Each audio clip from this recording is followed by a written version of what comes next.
اللهم صل على سيدنا محمد یا رب صل وسلم. بسم اللہ الرحمن الرحیم. آج میں انشاءاللہ سورہ بقرہ کا 10واں رکوع اس کی انشاءاللہ میں جو تفسیر باقی رہ گئی تھی وہ آپ کے سامنے پیش کروں گا. اس رکوع کا لفظی ترجمہ اور گرامر کے لحاظ سے ہم نے اس کو حل کر لیا تھا، اور آیت نمبر 85 یہ آیت نمبر 85 بھی 84 تک ہو چکا ہے. 85 نمبر آیت انشاءاللہ آج ہم پڑھیں گے اور اس کی تفسیر بیان ہوگی. وَإِذْ أَخَذْنَا مِيثَاقَكُمْ لَا تَسْفِكُونَ دِمَاءَكُمْ، اور اس وقت کو یاد کرو جب ہم نے تم سے مضبوط عہد لیا تھا کہ تم ایک دوسرے کا خون نہیں بہاؤ گے. اس آیت کا ایک شان نزول ہے. اصل میں اللہ نے تورات میں بنی اسرائیل سے یہ بھی عہد لیا تھا، اور یہ سب آیتیں آج بھی موجود ہیں. ایک دوسرے کا خون نہیں بہاؤ گے اور ایک دوسرے کو جلا وطنی پہ مجبور نہیں کرو گے، یعنی ایسا سلوک اگلے کے ساتھ نہیں کرو گے کہ وہ شہر چھوڑنے پر مجبور ہو جائے. تو یہ دو ایگریمنٹ اللہ تعالیٰ نے ان سے لیے تھے. ثم اقررتم، اللہ فرماتے ہیں تم نے اقرار بھی کیا کہ ہاں اللہ تو نے ہم سے ایگریمنٹ لیا ہے. وانتم تشہدون، اور تم اس پر گواہی بھی دیتے ہو. یعنی یہ بالکل ایسا ایگریمنٹ ہے جو اتنا واضح ہے کہ اس میں دو رائے نہیں ہو سکتی. جیسے کچھ چیزوں کو قرآن بہت اہتمام سے بیان کرتا ہے نا، اس میں مسلمانوں کا اتفاق ہو جاتا ہے. تو گویا یہ بھی بتا رہا ہے قرآن کہ تورات میں یہ ایگریمنٹ اتنے واضح لفظوں میں تھا اور اتنا وضاحت کے ساتھ تھا کہ اس میں یہودیوں کی دو رائے نہیں تھی. سب یہودی مانتے تھے کہ ہم پر ایک دوسرے کا ناحق قتل کرنا بھی حرام اور ایک دوسرے کو جلا وطنی پہ مجبور کرنا بھی حرام ہے. لیکن ہوا یہ، اب یہ اچھی طرح سمجھیں، جو سیرت پڑھنے والے لوگ ہیں نا ان کے سامنے ان قبائل کا تذکرہ بہت آتا ہے. تو اس لیے جو میں 4 قبیلوں کے نام بتاؤں گا وہ آپ نے یاد کرنے ہیں، تاکہ کبھی بھی آپ سیرت پڑھتے ہیں یا قرآن میں جو بہت سے واقعات ہیں نا ان کا ان قبائل سے بڑا گہرا تعلق رہا ہے، یعنی ان میں ان کا تذکرہ بہت آتا ہے. تو یہ ذہن میں رکھیں. انصار کے 2 قبیلے تھے، اوس اور خزرج.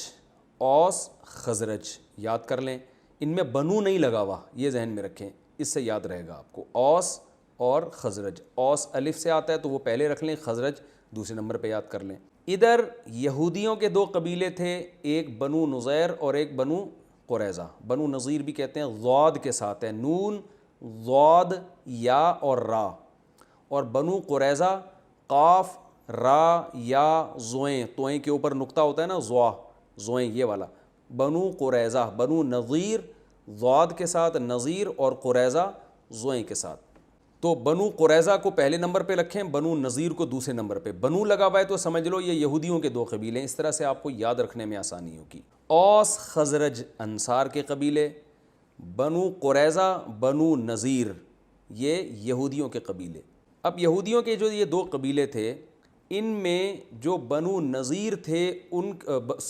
بنو قریظہ پہلے، بنو نظیر بعد میں رکھیں. بنو قریظہ کی دوستی اور معاہدہ تھا اوس کے ساتھ. الف پہلے آتا ہے نا تو اوس، اس سے یاد رکھیں. اور ادھر بنو قریظہ پہلے کر دیں آپ. تو بنو قریظہ میں قاف آتا ہے،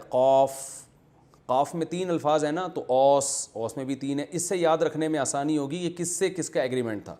کچھ ایسے ہنٹس ہوتے ہیں جس سے تاریخ کو یاد رکھنا آسان ہوتا ہے، ورنہ آدمی ساری زندگی کنفیوژن میں ہی رہتا ہے. یہی نہیں یاد رہے گا کہ اوس یہودی تھا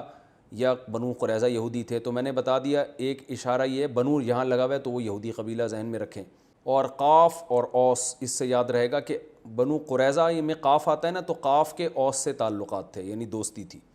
تو اسی طرح عربی میں ایک لفظ استعمال ہوتا ہے رمل. رمل کہتے ہیں جو ہم طواف کے دوران پہلے 3 چکروں میں سینہ اکڑ کے چلتے ہیں نا، اچھل کے، اس کو رمل. اور رمل عربی میں ریت کو کہتے ہیں. اب اکثر لغت کے طلباء کو، عربی ادب کے طلباء کو یاد نہیں رہتا ریت رمل ہے، یعنی میم پہ جزم ہے، اور رمل جو حرکت کر کے ہم چلتے ہیں. تو یہ رمل کون سا ہے اور رمل کون سا ہے، دونوں لفظ گڈمڈ ہو جاتے ہیں. تو اس کا بھی ہمارے استاذ نے بتایا، بھئی دیکھو رمل میں ہم سینہ اکڑا کے چلتے ہیں اچھل کے، تو رمل میں میم پہ حرکت ہے، تو یہ حرکت ہو رہی ہے. اور رمل میں میم پہ سکون ہے، جزم ہے، سکون. ریت آرام سے پڑی ہوئی ہوتی ہے، زیادہ ہل نہیں رہی ہوتی. تو اس سے اس قسم کے اشاروں سے نا ایک جیسے الفاظ کو یاد کرنا آسان ہو جاتا ہے. تو اسی طرح آپ نے کیا کرنا ہے، اوس بنو قریظہ، قریظہ میں قاف آتا ہے، تو اوس کے تعلقات تھے بنو قریظہ کے ساتھ، اور خزرج اس کے تعلقات تھے بنو نذیر کے ساتھ۔ اب ظاہر ہے جب بنو قریظہ کو آپ نے اوس سے ملا دیا تو اب وہ اسی کے ساتھ ہی ملے گا، تو ان دونوں کے آپس میں ایگریمنٹ تھے۔ اوس اور خزرج کی لڑائیاں ہوتی تھیں جو انصار کے قبائل تھے۔ جب اوس اور خزرج کی لڑائی ہوتی تو بنو قریظہ اوس کا ساتھ دیتے، اور اوس جو کہ یہودی بھی نہیں تھے، اہل کتاب بھی نہیں تھے، پھر بھی اوس کا ساتھ دے کے نقصان پہنچاتے اپنی قوم، جو بنو نذیر، وہ تو یہودی تھے نا، بنو نذیر کو نقصان پہنچاتے اور جنگوں میں ان کے قتل کرتے، اور بنو نذیر ساتھ دیتے تھے خزرج کا، اور خزرج کا ساتھ دینے کی وجہ سے مقابلے میں اوس کے ساتھ جو بنو قریظہ کے لوگ آئے ہوئے ہوتے ان کو مارتے تھے، قتل کرتے تھے۔ یعنی دوسری قوم کا ساتھ دے رہے ہیں اپنی قوم کے خلاف، تو یہ بڑا جرم ہے، کیونکہ جب آپ دوسری قوم کا ساتھ دیں گے اپنی قوم کے خلاف تو آپ کو اپنی قوم کے لوگوں کو قتل کرنا پڑے گا۔ دوسرا جرم کیا ہوتا تھا؟ اپنی قوم کے لوگوں کو قتل کرتے تو ظاہر ہے اس میں اپنی قوم کے لوگ گرفتار بھی ہوتے، تو جو گرفتار ہوتے پھر ان کو کہتے کہ اب تم ملک چھوڑ کے چلے جاؤ، یعنی بنو قریظہ کے لوگ گرفتار کرتے بنو نذیر کے لوگوں کو، اور ان کو پھر جلا وطن، جیسے قیدیوں کے ساتھ ہوتا ہے، بعضوں کو قتل کیا جاتا ہے، بعض کو ملک بدر کیا جاتا ہے، تو جلا وطن بھی کر دیتے تھے۔ تو یہ دونوں جرائم تورات میں اللہ نے ان سے معاہدہ لیا تھا کہ اپنی قوم کے ساتھ ایسا حشر نہیں کرو گے، اور یہ جرم بھی ناحق ہوتا تھا، جیسے قرآن میں آتا ہے تظاہرون علیہم بالاسم والعدوان، گناہ اور حد سے تجاوز کے ساتھ تظاہرون علیہم، تم اپنی قوم کے خلاف مدد کرتے تھے دوسری قوم کی، یعنی یہ مدد بھی ناحق ہوتی تھی۔ تو اللہ فرماتے ہیں تم اس انتہا کو تھے۔ لیکن انگلی کٹا کے شہیدوں میں نام لکھوانے کے لیے کیا کرتے تھے؟ جب قیدی آتے نا ان کے پاس، بنو قریظہ نے اوس کا ساتھ دیا جنگ میں، بنو نذیر کے لوگ بھی گرفتار ہو کے آ گئے، تو اب یہ کیا کرتے تھے؟ بعض قیدیوں کو فدیہ دے کے چھڑا دیا کرتے تھے، فدیہ یعنی پیسے ویسے دے کے، کہ یہ چونکہ اہل کتاب ہیں، ہماری قوم کے لوگ ہیں، یعنی یہودی ہیں، قوم سے مراد بنو نذیر بنو قریظہ تھے تو الگ الگ قبیلے لیکن قوم تو ایک ہی تھی نا، کہ چونکہ یہ ہمارے لوگ ہیں تو تورات میں اللہ نے ہمیں حکم دیا ہے کہ جب قیدی آیا کریں تو فدیہ دے کے ان کو چھڑا دیا کرو، یعنی قیدیوں کو چھڑوانا بہت بڑی عبادت ہے، تو ہم اس عبادت کا فریضہ سر انجام دیں گے اور ہم قیدیوں کو چھڑوانے کی کوشش کریں گے۔ تو اللہ فرماتے ہیں کہ جو بڑا جرم ہے قتل کرنا اور جلا وطنی کرنا، اس میں تمہیں تورات نظر نہیں آ رہی، اور جو بہت آخر میں آسان حکم تھا کہ کچھ پیسے دے کے اپنے قیدی کو چھڑا لینا، اس میں تم تورات کا حوالہ دیتے ہو کہ ہم یہ کام اللہ کی رضا کے لیے کر رہے ہیں، کیونکہ اللہ نے حکم دیا ہے تورات میں کہ قیدیوں کو چھڑانا بہت بڑی عبادت ہے، تو ہم اس عبادت کو کریں گے۔ تو اللہ فرماتے ہیں اس کو چھڑانا جہاں عبادت ہے تو اس کو پکڑنا کہاں سے؟ وہ بھی تو اللہ نے منع کیا ہے، تو پکڑتے کیوں ہو ان کو؟ ایسے کام کیوں کرتے ہو کہ وہ قید میں آئیں تمہاری؟ تو اس کو قرآن نے بیان کیا، وَإِذْ أَخَذْنَا مِيثَاقَكُمْ، اس وقت کو یاد کرو جب اللہ نے تم سے عہد لیا، لا تسفکون دماءکم، ایک دوسرے کا خون نہیں بہاؤ گے، ولا تخرجون انفسکم من دیارکم، اپنی جانوں کو، یعنی اپنی قوم کے لوگوں کو قرآن نے اپنے ہی آپ سے تعبیر کیا ہے کہ اپنی قوم ہی کمزور ہوتی ہے نا، اس سے خود بھی کمزور ہو جاؤ گے، تو اپنے آپ کو یعنی اپنی قوم کے لوگوں کو جلا وطنی پہ مجبور نہیں کرو گے، تم نے اقرار بھی کیا، تم اس پر گواہ بھی ہو، ثم انتم ہؤلاء، اللہ فرماتے ہیں پھر تم ہؤلاء یہ ہو، یعنی گویا اللہ بنو نذیر اور بنو قریظہ کی طرف اشارہ کر کے بتا رہے ہیں کہ یہ تمہاری حرکتیں تو آج مدینہ میں تم اپنی آنکھوں سے دیکھ رہے ہو کہ تورات کے حکام کی دھجیاں اڑا رہے ہو، ثم انتم، پھر تم لوگ ہؤلاء ایسے ہو، جو یعنی یہ کوئی تاریخی واقعہ ہم بیان نہیں کر رہے کہ ماضی میں تم نے یہ کیا، اب تم یہ کر رہے ہو، اب تم تورات کی دھجیاں اڑا رہے ہو، کس طریقے سے؟ تقتلون انفسکم، اپنے جانوں کو یعنی اپنی قوم کے لوگوں کو قتل بھی کرتے ہو،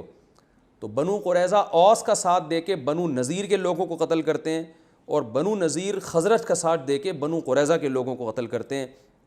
وَتُخْرِجُونَ فَرِيقًا مِّنْكُم مِّن دِيَارِهِمْ، اور اپنی ہی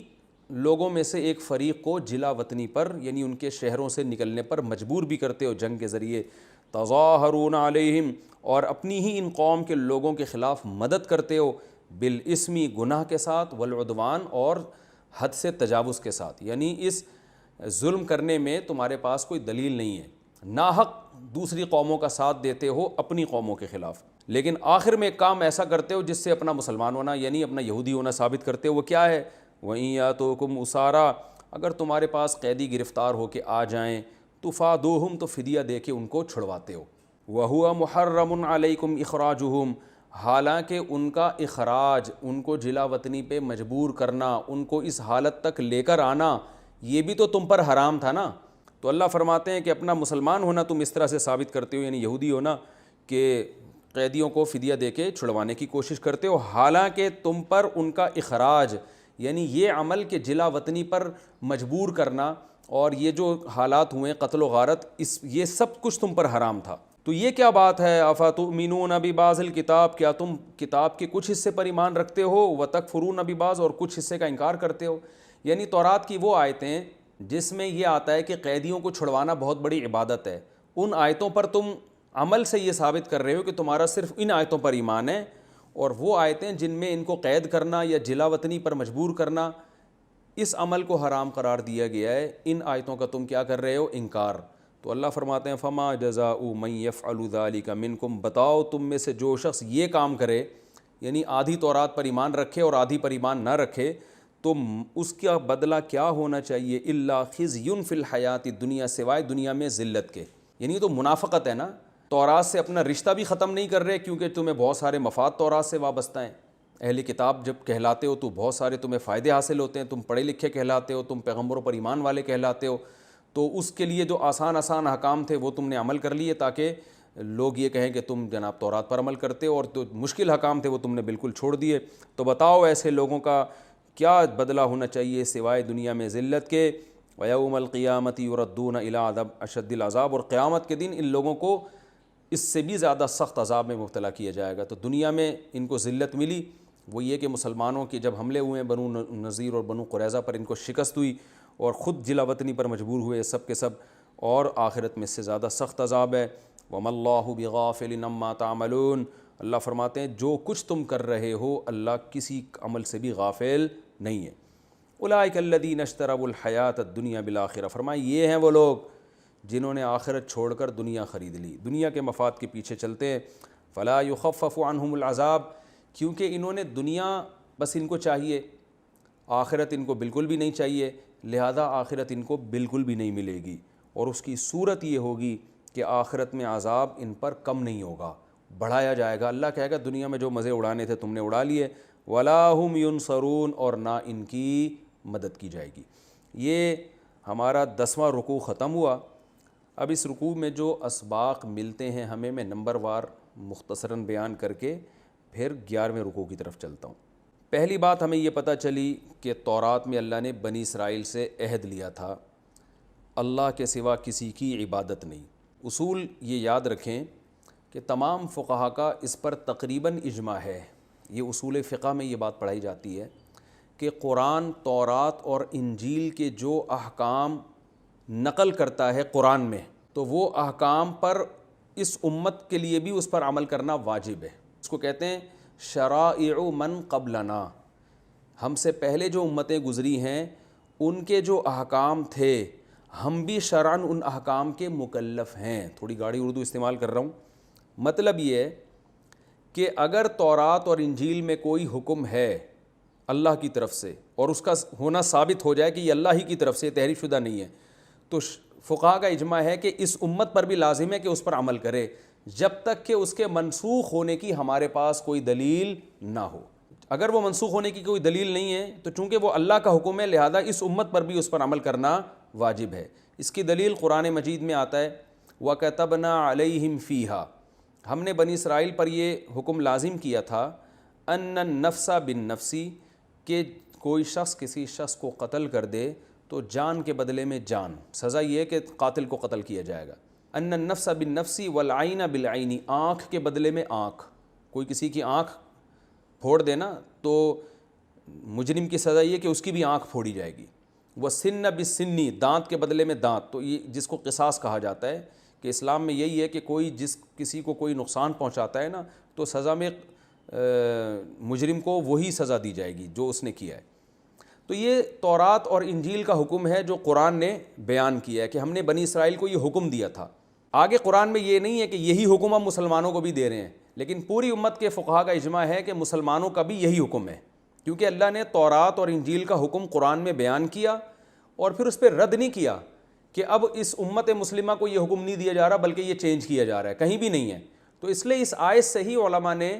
یہ دلیل پکڑی ہے کہ اسلام میں جان کا بدلہ جان بھی ہے، وہ تو دوسری آیت سے بھی ثابت ہے، لیکن آنکھ کے بدلے میں آنکھ بھی ہے، دانت کے بدلے میں دانت بھی ہے۔ تو جو پچھلی امتوں کا حکم ایز اٹ از اللہ نقل کریں گے قرآن میں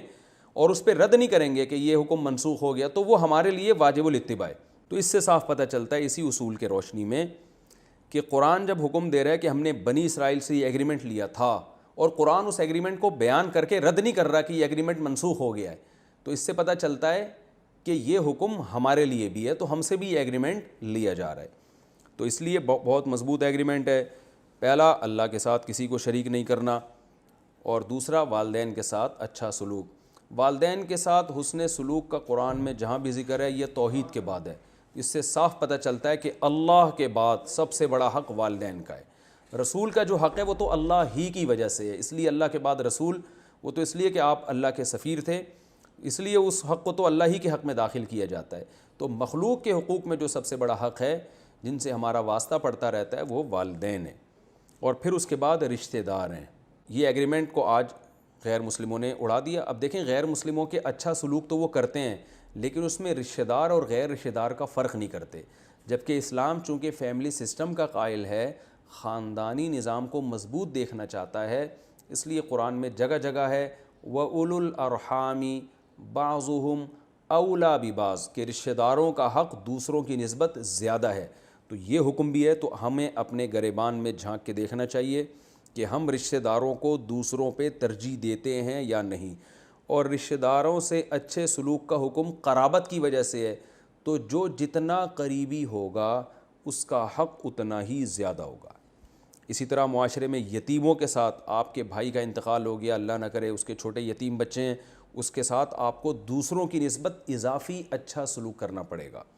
اور مسکینوں کے ساتھ، غریبوں کے ساتھ دوسروں کی نسبت زیادہ خیال کرنا پڑے گا۔ آپ کے ریلیٹیوز میں دولت مند بھی ہیں، غریب بھی ہیں، تو غریبوں کی ضرورت کا آپ کو دوسروں کی نسبت زیادہ خیال کرنا پڑے گا۔ یہ سب احکامات ہیں جو تمام شریعتوں میں اللہ نے دی ہیں، اور آج ہم دیکھیں فروعی اختلافی مسائل میں الجھے ہوئے ہیں، رفع الیدین، ٹانگیں چوڑی نہیں کرنا، کرنی ہے، زور سے آمین، آہستہ آمین، جو بڑے بڑے ایگریمنٹ اللہ نے لیے ہیں ان کو آج ہم نے اپنی زندگیوں سے نکال دیا۔ وَقُولُوا لِلنَّاسِ حُسْنًا، اور اللہ نے حکم دیا لوگوں سے اچھے انداز میں بات کرنی ہے۔ تو یہ حکم آج مسلمان بھی اس میں عمل نہیں کر رہے، بات کرتے ہیں تو ایسے جیسے لٹھ مار رہے ہیں، اور بات بھی ٹھیک نہیں ہوتی۔ ہم سب اپنے گریبان میں جھانک کے دیکھ لیں۔ اور اس میں اللہ نے یہ بھی حکم دیا کہ صرف مخلوق کے حقوق نہیں ہے، نماز بھی قائم کرنی ہے، زکوٰۃ بھی دینی ہے۔ تو صحیح مومن وہی ہوگا جو مخلوق کا بھی حق ادا کرے گا اور اللہ کا بھی حق ادا کرے گا۔ یہ ایک بات ہمیں پتہ چلی۔ دوسری بات ہمیں یہ پتہ چلی کہ قتل کرنا تو ویسے بھی بہت بڑا جرم ہے۔ قرآن میں آتا ہے من قتل نفسا بغیر نفس، جس نے کسی کو ناحق قتل کیا فکأنما قتل الناس جميعا، گویا ساری انسانیت کو قتل کر دیا۔ اور ایک اور مقام پر آتا ہے کہ کوئی کسی بھی مومن کو قتل کرے گا تو اللہ کا اس پہ بہت بڑا غضب ہوگا۔ یہ آیتیں ہم انشاءاللہ پڑھیں گے۔ لیکن یہ پتہ بھی چلتا ہے کہ اپنی قوم کے لوگوں کو ناحق قتل کرنا یہ زیادہ بڑا جرم ہے۔ وَإِذْ أَخَذْنَا مِيثَاقَكُمْ، اس والی آیت سے پتہ چلتا ہے۔ اور اللہ نے یہودیوں سے یہ عہد لیا تھا کہ اپنی قوم کو جلا وطن بھی نہیں کرو گے، قتل بھی نہیں کرو گے۔ تو یہ عہد میں نے جو اصول ابھی بیان کیا، اس اصول سے پتہ چلتا ہے کہ یہ عہد ہم سے بھی لیا جا رہا ہے، کیونکہ پچھلی امتوں کا کوئی حکم اللہ جب نقل کریں گے تو ہم بھی اس کے مخاطب ہوں گے۔ ہم جو ریاستی سطح پہ، حکومتی سطح پہ دوسرے ملکوں کا ہم نوا بن کے اپنے لوگوں کو مارنا شروع کر دیتے ہیں، یہ جرم بھی اس آیت میں داخل ہے، اور ہم سے بھی یہ جرائم ہوئے ہیں، اللہ تعالیٰ ہمیں معاف کرے۔ اور یہ ہماری، یعنی ہم سے مراد ہماری قوموں سے بھی یہ جرائم ہوئے ہیں کہ دوسروں کا دستے بازو بن کر اپنے لوگوں کو مروانا اور ان کو جلا وطنی پہ، عافیہ صدیقہ دیں گے، جلا وطنی پہ ہی تو مجبور ہے بیچاری۔ تو یہ سارے بڑے بڑے جرائم ہیں جن کو قرآن مجید نے بہت بڑا جرم قرار دیا ہے۔ وَإِذْ أَخَذْنَا مِيثَاقَكُمْ لَا تَسْفِكُونَ دِمَاءَكُمْ، ہاں یاد رکھو اگر کوئی بین الاقوامی مجرم ہے اور بین الاقوامی مجرم ہونے کی بیس پر اس کو بین الاقوامی عدالت کے حوالے کیا جاتا ہے تو پھر وہ اس آیت میں داخل نہیں ہے، کیونکہ قرآن نے یہاں کہہ دیا تظاہرون علیہم بالاسم والعدوان، اپنی قوم کے خلاف دوسری قوم کی ناحق مدد کرتے ہو۔ ناحق، آپ کی قوم میں کوئی مجرم ہے اور واقعی بین الاقوامی مجرم ہے تو پھر ایسے کو سزا دینا یا جس کے ساتھ اس نے زیادتی کی ہے اس کے حوالے کر دینا تو یہ بالکل جائز ہے، چاہے وہ غیر مسلم ہی کیوں نہ ہو، غیر مسلم کے بھی حوالے ایسے موقع پہ کیا جا سکتا ہے، تو یہ اس میں داخل نہیں ہے۔ ناحق مدد کرنا حرام ہے، ناجائز ہے کہ آپ دوسری قوم کا ناحق ساتھ دیں، وہ ظلم پر ہو اور آپ ظلم میں اس کا ساتھ دے کے اپنی قوم کو قتل کرنا شروع کر دیں، یہ اس سے بھی بڑا جرم ہے۔ ایک اور علمی نقطے کی بات جسے ہم تیسری بات کہہ سکتے ہیں وہ یہ بھی پتہ چلتی ہے، اللہ نے کیا فرمایا کہ یہودی کیا کرتے تھے، تورات اور انجیل پر، تورات پر عمل کرنے کے لیے قیدیوں کو فدیہ دے کے چھڑا دیتے تھے اور بڑی بغلیں بجاتے تھے کہ ہم کیا ہیں، دیکھو ہم تورات پر عمل کرتے ہیں۔ بڑا جرم کیا کر رہے ہیں کہ گرفتاری پر مجبور کر رہے ہیں، جنگ کر رہے ہیں اپنی قوم کے خلاف۔ تو یاد رکھو اس کا یہ مطلب نہیں ہے اگر اسلام کے مشکل احکام پر عمل نہیں کر سکتے تو آسان پر بھی عمل نہ کریں، یعنی ایسا نہ ہو کہ آپ اس کا یہ مطلب سمجھیں کہ اسلام میں کچھ مشکل احکام ہیں، کچھ آسان احکام ہیں تو ہم آسان پر عمل کرتے ہیں، مشکل پر نہیں کرتے تو ہم بھی اسی وعید میں داخل ہوں گے۔ نہ یہ مطلب نہیں ہے۔ آیت کا مطلب یہ ہے کہ مشکل حکم کو چھوڑ دینا اور آسان پر صرف اس نیت سے عمل کرنا تاکہ لوگ ہمیں دیندار سمجھیں اور یہ سمجھیں کہ ہم قرآن پر، سنت پر عمل کرتے ہیں اور ہمارا معاشرے میں ایک مقام رہے دکھانے کے لیے، اس نیت سے مشکل حکم کو چھوڑ کے آسان پر عمل کرنا یہ منافقت ہے کہ آپ اپنا اسلام سے اتنا رشتہ رکھیں کہ لوگ آپ کو عزت دیں، آپ کی ریسپیکٹ کریں اور آپ کو روحانی پیشوا سمجھیں، دم درود کرواتے رہیں آپ سے، جیسے کہ جاہل پیر کرتے ہیں۔ نمازوں کی یہ پابندی نہیں کرتے جاہل پیر، خواتین سے یہ پردہ نہیں کرتے، درود شریف کی کثرت آپ کو بعض میں نظر آئے گی، یہ شو کرنے کے لیے کہ ہم عشق رسول میں مبتلا ہیں۔ اور درود شریف ہم اس لیے پڑھتے ہیں کہ نبی نے درود شریف کا حکم دیا، تو نبی نے یہ بھی تو حکم دیا ہے کہ پردہ کرو، خواتین جو بے پردہ تمہارے سامنے آ کے صبح شام بیٹھتی ہیں غلط ہے، نبی نے یہ بھی تو حکم دیا کہ جماعت سے نماز پڑھو۔ تو یہ وہ لوگ ہیں جو عشق رسول کو کیش کراتے ہیں دنیاوی مفاد میں، تو یہ لوگ اس آیت کا پورا مصداق ہیں۔ جاہل روحانی پیر آپ نے دیکھے ہوں گے نا، شریعت کے جتنے بھی احکام ہیں جن پہ چلنے میں ان کو مشکل ہوتی ہے وہ عمل نہیں کرتے، لیکن اگر بالکل ہی شریعت کو چھوڑ دیں تو لوگ کہیں گے یار یہ تو ان میں تو عشق رسول ہی نہیں ہے، یہ تو قرآن سے محبت ہی نہیں کرتے۔ تو کچھ دو چار احکام کو انہوں نے پکڑا ہوا ہے جو قرآن ہی کے حکم ہے، لیکن اس پکڑنے کا مقصد اللہ کو راضی کرنا نہیں ہے، اس پکڑنے کا مقصد یہ ہے کہ لوگ یہ سمجھیں کہ ہم عاشق رسول ہیں، لوگ یہ سمجھیں کہ ہم قرآن کے فالوورز میں سے ہیں، تاکہ ہماری ایک جو ہے نا مقام رہے لوگوں میں۔ تو یہودی یہ کام کیا کرتے تھے کہ اپنی قوم کے خلاف لڑ بھی رہے ہیں، قتل بھی کر رہے ہیں، گرفتاریوں پر مجبور بھی کر رہے ہیں، لیکن یہ شو کرنے کے لیے کہ ہم ہیں یہودی، ہم تورات کے سچے عاشق ہیں، چلو بھائی پیسے دے کے قیدیوں کی جان چھڑاؤ، کیونکہ تورات میں آتا ہے کہ قیدیوں کو رہائی دلانا بہت بڑی عبادت ہے۔ تو اس جذبے سے جو مشکل احکام چھوڑے گا، آسان اعمال کرے گا، اس جذبے اور اس فاسد نیت کے ساتھ، وہ اس آیت میں داخل ہے کہ اللہ فرماتے ہیں ایسے لوگوں کے لیے کہ اصل سزا یہ کہ دنیا میں بھی ذلیل ہوں اور آخرت میں اس سے بھی بڑا سخت عذاب ہو۔ تو اس لیے ہمیں اس عمل سے بچنا چاہیے۔ یہ تو رکوع نمبر 10 تھا، اب میں انشاءاللہ رکوع نمبر 11، اس کا پہلے میں لفظی ترجمہ کروں گا اور مختصر گرامر،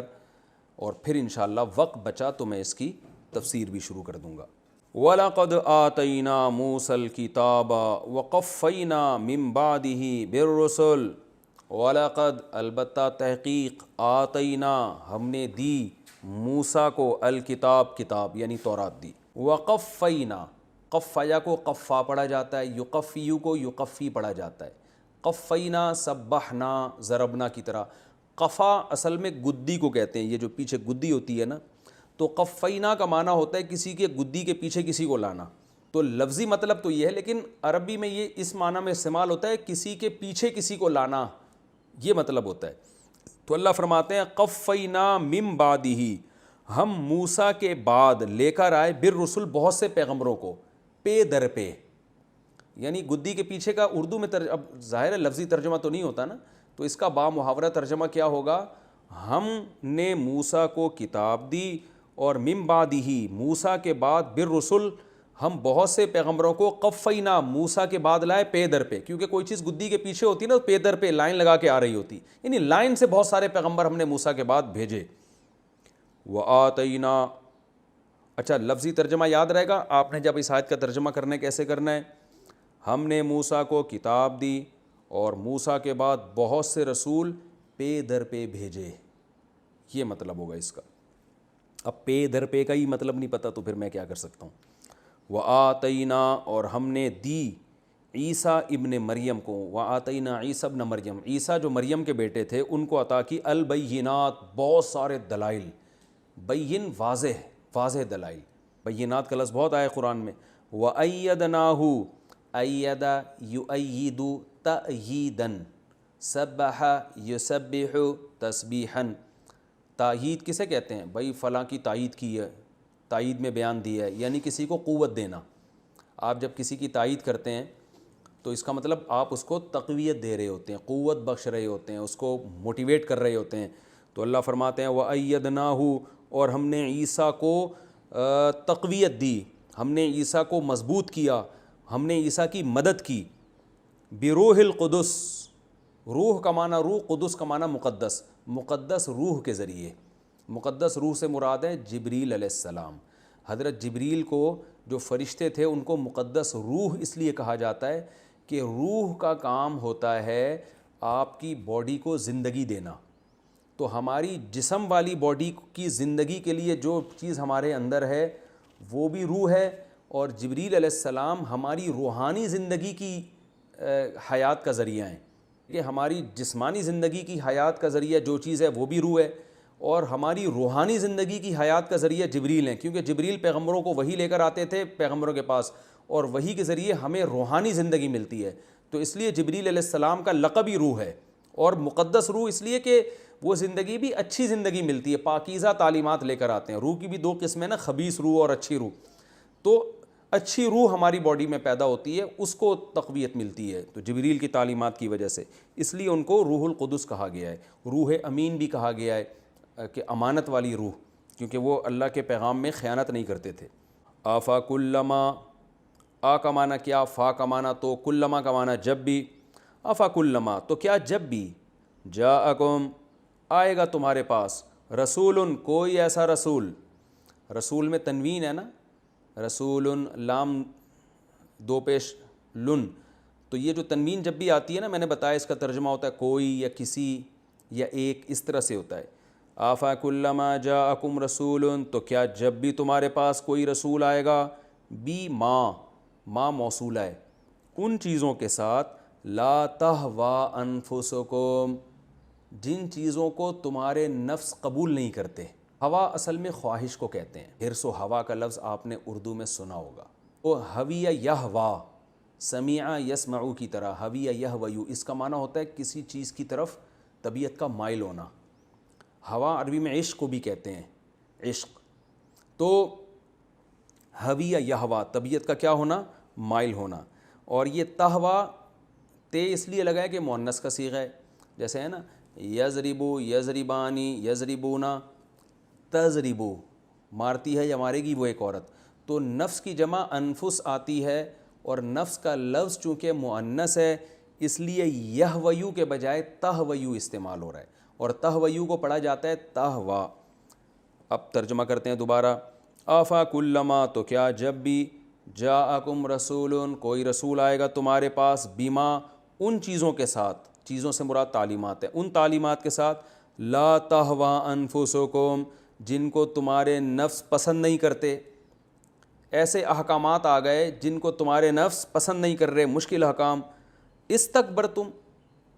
استکبرتم اصل میں تھا استکبرتم، آ کا مطلب کیا، استکبرتم استخرجتم کی طرح، استخرج یستخرجو، استکبر یستکبرو، تو ضربتم کی طرح ہے استکبرتم، تو کیا تم تکبر کرو گے، یعنی آ جو ہے نا کیا، یہ حذف کر دیا۔ جیسے ہم اردو میں بھی کیا کا لفظ بعض دفعہ حذف کر دیتے ہیں، سوال کا جو لفظ ہے نا کیا، تو یہاں بھی ایسا ہے، استکبرتم،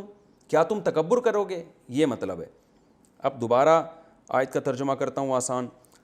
آفا کلما تو کیا جب بھی تمہارے پاس کوئی رسول آئے گا ایسی تعلیمات کے ساتھ، ایسے احکامات کے ساتھ جو تمہارے دل قبول نہیں کرتے، تمہیں اچھے نہیں لگتے وہ احکام، استکبرتم تم تکبر کرو گے، یعنی ہمیشہ یہی کام رہ گیا تمہارا۔ تکبر کا مطلب کبر کہ ہم نہیں عمل کریں گے اس پر، ہمیں نہیں سمجھ میں آ رہا یہ۔ فریقاً، فا کا معنی تو اس کا نتیجہ یہ نکلتا ہے، فریقاً ایک فریق ایسا ہوتا ہے، کذبتم جس کا تم انکار کر دیتے ہو، یعنی پیغمبروں کا ایک فریق، رسولوں کا ایک فریق، یہ رسولوں کی ایک جماعت ایسی ہوتی ہے کذبتم جس کا تم سرے سے انکار کر دیتے ہو، کذب یکذب تکذیباً انکار کرنا، و فریقاً اور ایک فریق ایسا ہوتا ہے تقتلون کہ تم اس کو قتل کر دیتے ہو، وقالو اور یہ یہودی کہتے ہیں قلوبنا ہمارے جو دل ہیں، قلب کی جمع قلوب، غلف بند ہوئے ہوئے ہیں، غلف غلاف کی جمع ہے، غلاف سے نکلا ہے، غلاف کورڈ ہوتی ہے نا کوئی چیز، کور کو غلاف کہتے ہیں، تو غلف کا مطلب کورڈ، وہ چیز جو پیک ہو، یعنی ہمارے دل پیک ہو چکے ہیں، ہم یہودیت پر اتنے مضبوط ہیں کہ اب ہمیں دنیا کی کوئی طاقت ہمارے مذہب سے ہٹا نہیں سکتی، یعنی اس سے اب ہمیں بحث ہی نہیں ہے کہ حق کیا ہے باطل کیا ہے، بلکہ ہمارے دل اب کیا ہو چکے ہیں، وہ گویا سیل پیک ہو چکے ہیں، اور اب بس یہ کچھ بھی نصیحت ہوگی ہمیں، ہم یہ یہودی ہیں اور جو ہمارے عقیدے ہیں بس وہی رہیں گے، ہمارا دل اب چینج نہیں ہوگا، یہ مطلب ہے قلوبنا غلف، فخر سے کہتے تھے ہمارے دل کیا ہو گئے ہیں، وہ گویا پیک ہو چکے ہیں، بل لعنہم اللہ، اللہ فرماتے ہیں نا پیک نہیں ہوئے، بل حقیقت یہ ہے لعنہم اللہ، اللہ نے لعنت کی ہے ان کے اوپر، بکفرہم ان کے کفر کی وجہ سے، ففریقاً فقلیلا ما، قلیلا ما یہ پورا ایک ہی لفظ ہے، قلیلا کا معنی بہت تھوڑے، ما کا معنی بہت تھوڑے، قلیلا ما بہت تھوڑے لوگ ہیں، بہت تھوڑا ہے، یؤمنون جو یہ ایمان لاتے ہیں، یعنی یہ بہت تھوڑا ایمان لاتے ہیں، جیسا ایمان لانے کا اللہ نے حکم دیا اب یہ ویسا ایمان نہیں لاتے، تو اس کی وجہ یہ نہیں کہ دین پر مضبوطی سے قائم ہو کر ان کے دل جو ہے نا پیک ہو چکے ہیں، بلکہ اصل وجہ ہے اللہ نے ان پر لعنت کر دی ہے، تو وہ پھر ہم تفسیر میں انشاءاللہ اس کی وضاحت کروں گا میں۔ ولما اور جب جاءہم کتاب آئی ان کے پاس کتاب، من عند اللہ اللہ کے پاس سے، مصدق جو تصدیق کرتی ہے، جو سچا بتاتی ہے، لما اس کتاب کو بھی، معہم جو ان کے پاس ہے، یعنی تورات کی بھی تصدیق کرتی ہے، وکانو اور یہ تھے، من قبل اس سے پہلے، یستفتحون علی الذین کفروا، استفتاح کے دو مطلب آتے ہیں، ایک ہے بیان کرنا، استفتاح کھول دینا کسی چیز کو، تو اس لحاظ سے اس کا ترجمہ ہوگا کہ اس قرآن کے آنے سے پہلے یہ لوگ کھول کھول کر بیان کرتے تھے علی الذین کفروا، کافروں پر یعنی مشرکین پر، کھول کھول کے بیان کرتے تھے کہ کتاب آنے والی ہے، رسول آنے والا ہے جس کی یہ علامتیں ہیں۔ اور دوسرا مطلب یستفتحون ہے فتح طلب کرنا، مدد طلب کرنا، فتح استفسینتا طلب کے لیے بھی آتا ہے نا، یعنی یہ کافروں پر جو مشرک ہیں ان پر مدد طلب کرتے تھے کہ ایک پیغمبر آنے والا ہے اور ایک اللہ کی کتاب آنے والی ہے، ہم اس پیغمبر کا ساتھ دے کے تم پہ غالب آ جائیں گے، یعنی ان کے خلاف مدد طلب کرتے تھے کہ ایک کتاب اور پیغمبر آئے گا تو ہماری مدد ہوگی اور ہم اس پر ایمان لائیں گے اور دنیا پہ غالب آ جائیں گے۔ تو پہلے یہ حال تھا، لیکن جب آئی یہ کتاب تو کیا ہوا، فلما جاءہم پس جب آ گئی ان کے پاس، ماں وہ کتاب، عرفو جس کو انہوں نے پہچان لیا، عرفہ معنی پہچاننا، تو جب پہچان بھی لیا، کفروا بھی انکار کر دیا، فلعنت اللہ پس لعنت ہے اللہ کی، علی الکافرین ایسے کافروں پر، ال کا معنی خاص، الکتاب جیسے خاص کتاب نا، تو ال جیسے الف نام نہ ہوتا تو ہم کہتے کوئی بھی کافر، تو ال سے مراد مخصوص، یعنی یہ لوگ جو اس قسم کے جو کافر ہیں کہ پہلے انتظار کر رہے تھے قرآن کا اور نبی صلی اللہ علیہ وسلم کا، اور غیر مسلموں کو بتاتے تھے کہ نبی آنے والا ہے، جب آ گیا تو وہ دوسرے غیر مسلم ایمان لا رہے ہیں اور یہ سب سے بڑے کافر بنے ہوئے ہیں، تو اللہ فرماتے ہیں ایسے کافروں پر اللہ کی لعنت۔ تو یہ تو لفظی ترجمہ ابھی باقی ہے اس رکوع کا، ہمارا وقت پورا ہو گیا ہے، اگلے ایپیسوڈ میں انشاءاللہ اس رکوع کا باقی ترجمہ اور مختصر گرامر، پھر اس کے بعد انشاءاللہ اس کی تفسیر بیان ہوگی۔ وما علینا الا البلاغ۔